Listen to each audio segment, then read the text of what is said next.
सोचो एक ऐसी जेल जहां लोग बिना क्राइम प्रूव हुए सालों तक बंद रहते हैं, जहां वायलेंस, फियर और सर्वाइवल डेली रूटीन है। ये है राइकर्स आइलैंड, दुनिया के सबसे कंट्रोवर्शियल और डेंजरस जेल सिस्टम्स में से एक। आज के इस डॉक्यूमेंट्री में हम राइकर्स आइलैंड की लोकेशन और स्ट्रक्चर जानेंगे, कौन लोग यहाँ रखे जाते हैं और इसकी हिस्ट्री के बारे में, जिससे समझ आएगा कि ये सिस्टम इतना बड़ा और इम्पोर्टेंट कैसे बना है। फिर हम conditions, mental health crisis, famous case खलीफ Browder, legal and human rights issues, solitary confinement, future plan, facts and stats और मीडिया एंड पॉप कल्चर को एक्सप्लोर करेंगे, जो इस जेल की रियल पिक्चर दिखाते हैं। लोकेशन और स्ट्रक्चर क्या है? राइकर्स आइलैंड न्यूयॉर्क सिटी के पास एक आइसोलेटेड आइलैंड पर बना है। ये पूरा जेल कॉम्प्लेक्स अलग अलग बिल्डिंग्स में डिवाइडेड है, जहां अलग कैटेगरी के प्रिजनर्स रखे जाते हैं। इसका स्ट्रक्चर इसे कंट्रोल और सर्विलेंस के लिए यूनिक बनाता है। राइकर्स आइलैंड एक आइलैंड है जो ब्रॉन्क्स और क्वींस के बीच लोकेटेड है और ये न्यूयॉर्क सिटी का हिस्सा है। ये जगह पानी से घिरी हुई है और सिर्फ ब्रिजेस के थ्रू एक्सेसिबल है। ये आइलैंड मेनलैंड से डायरेक्टली कनेक्टेड नहीं है, इसलिए यहां से एस्केप करना मुश्किल होता है। सिक्योरिटी रीजंस की वजह से इसका आइसोलेटेड लोकेशन इंटेंशनली यूज किया गया है। इसमें 10 अलग अलग जेल फैसिलिटीज हैं, जहां मेल, फीमेल और जुवेनाइल प्रिजनर्स को अलग अलग रखा जाता है। हर फैसिलिटी का अपना सिस्टम होता है और सिक्योरिटी लेवल भी अलग होता है। टोटल एरिया लगभग 413 एकर्स है, जो इसे एक मिनी सिटी जैसा बना देता है। इसमें हाउसिंग यूनिट्स और मेडिकल सेंटर्स भी हैं, एडमिनिस्ट्रेटिव बिल्डिंग्स और ट्रेनिंग एरियाज भी इंक्लूड होते हैं। कौन लोग यहाँ रखे जाते हैं? राइकर्स आइलैंड में ज्यादातर अंडर ट्रायल प्रिजनर्स होते हैं, जो अभी कोर्ट ट्रायल का वेट कर रहे होते हैं। इनमें से कई लोग सिर्फ बेल अफोर्ड ना कर पाने की वजह से जेल में रहते हैं। यहाँ उन लोगों को भी रखा जाता है जिनको शॉर्ट टर्म सेंटेंसेस मिले होते हैं, जैसे छोटे क्राइम्स के लिए कुछ दिन या महीने की सजा। माइनर क्राइम्स के एक्यूज भी यहां रहते हैं, जैसे थेफ्ट या स्मॉल ऑफेंसेस वाले लोग, जो सीरियस क्रिमिनल्स के साथ रहने की वजह से कभी कभी डेंजरस सिचुएशंस फेस करते हैं। इंपॉर्टेंट बात यह है, बहुत से प्रिजनर्स अभी ऑफिशियली गिल्टी प्रूव नहीं हुए होते हैं, लेकिन फिर भी उन्हें हार्श कंडीशंस में रहना पड़ता है जब तक उनका केस कंप्लीट नहीं होता। हिस्ट्री क्या कहती है? राइकर्स आइलैंड का नाम एब्राहम रिकन से आया है, जो एक डच सेटलर था और 1600s में इस लैंड का ओनर था। 19th सेंचुरी के दौरान ये एक प्राइवेट प्रॉपर्टी थी, फार्मिंग के लिए यूज होती थी। बाद में गवर्नमेंट ने इसे एक्वायर करके पब्लिक यूज के लिए कन्वर्ट किया। 1932 में इस जगह को ऑफिशियली जेल कॉम्प्लेक्स में कन्वर्ट किया गया, जहां से धीरे धीरे एक्सपेंशन स्टार्ट हुआ और फैसिलिटीज बढ़ती गई।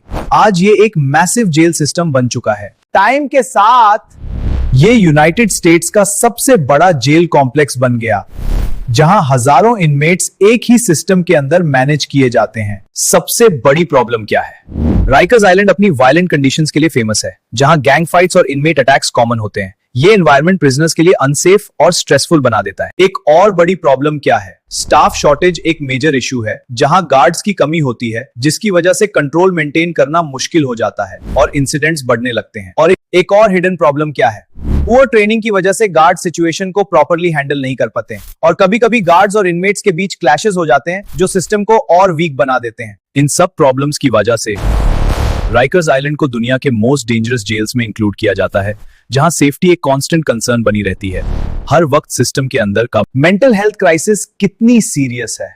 राइकर्स आइलैंड में बहुत से प्रिजनर्स मेंटल इलनेस से सफर करते हैं, लेकिन उन्हें प्रॉपर मेडिकल केयर और ट्रीटमेंट नहीं मिल पाता, जो उनकी कंडीशन को और ज्यादा सीरियस बना देता है। आइसोलेशन और स्ट्रेस का क्या असर होता है?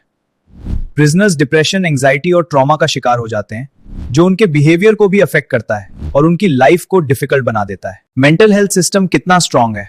सपोर्ट सिस्टम वीक होने की वजह से कई केसेस में सिचुएशन कंट्रोल से बाहर हो जाती है और वायलेंट इंसिडेंट्स बढ़ने लगते हैं। ये क्राइसिस इतना बड़ा क्यों है?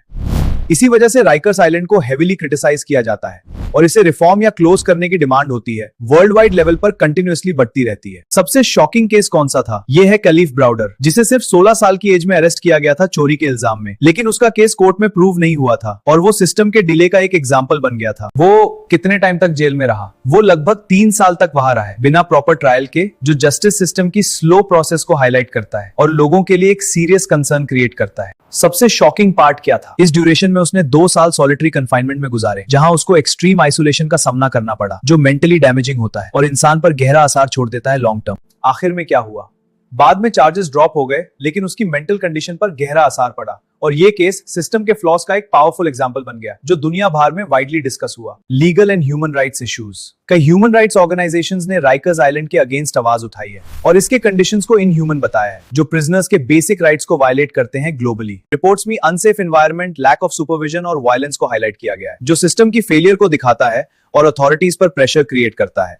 इंप्रूवमेंट के लिए कंटिन्यूअसली इंक्रीजिंग इन इश्यूज की वजह से लीगल प्रेशर इंक्रीज हुआ है और गवर्नमेंट पर रिफॉर्म्स लाने का प्रेशर कंटिन्यूअसली बढ़ता जा रहा है, जो फ्यूचर चेंजेस के लिए एक स्ट्रॉन्ग सिग्नल है। सिस्टम के अंदर सॉलिटरी कंफाइनमेंट में प्रिजनर्स को अकेला सेल में रखा जाता है, जहां वो दूसरे लोगों से बिल्कुल अलग रहते हैं और सिर्फ लिमिटेड ह्यूमन इंटरेक्शन होती है, जो मेंटल हेल्थ को अफेक्ट करती है सीरियसली। कई केसेस में प्रिजनर्स को 23 घंटे तक आइसोलेशन में रखा जाता है, जो मेंटली और इमोशनली एक्सट्रीमली डैमेजिंग होता है और इंसान के बिहेवियर और थिंकिंग को चेंज कर देता है कंप्लीटली ओवर टाइम। इस प्रैक्टिस का यूज डिसिप्लिन मेंटेन करने के लिए किया जाता है, लेकिन इसका मिसयूज भी होता है, जो प्रिजनर्स के राइट्स को अफेक्ट करता है और उनकी कंडीशन को और खराब बना देता है। ग्रेजुअली दुनिया भर में सॉलिटरी कंफाइनमेंट पर डिबेट होती है और कई एक्सपर्ट्स इसे टॉर्चर के इक्विवेलेंट मानते हैं, स्पेशली जब लॉन्ग ड्यूरेशन के लिए यूज किया जाता है। प्रिजनर्स के ऊपर continuously without break. Future plan, Rikers बैंड होगा। न्यूयॉर्क सिटी गवर्नमेंट ने डिसाइड किया है कि राइकर्स आइलैंड को परमानेंटली क्लोज किया जाएगा, क्योंकि यहाँ की कंडीशंस जो मॉडर्न स्टैंडर्ड्स के अकॉर्डिंग एक्सेप्टेबल नहीं है करंटली। प्लान के मुताबिक 2027 तक इसे बंद करने का टारगेट रखा गया है और इसके बदले मॉडर्न जेल फैसिलिटीज डेवलप की जाएंगी, जो ज्यादा सेफ और एफिशिएंट होंगी।